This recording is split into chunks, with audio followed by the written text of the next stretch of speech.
So sa Ecclesiastes chapter 3 verse 17 na pinamagatan ni Sister Jelay na God's perfect timing. Kung ikaw ay musikero, napakahalaga ng timing. Pag ikaw ay sala sa timing, sala sa beat, sala sa tempo, hindi natin masusundan yung tamang musika.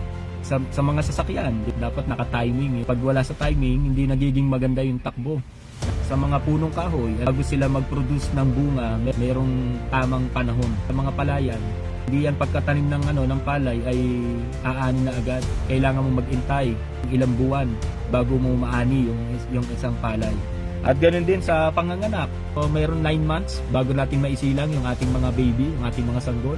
Mamamangha tayo sa elepante. Alam niyo po ba ang elepante ay kulang-kulang 2 taon na nagbubuntis bago manganak.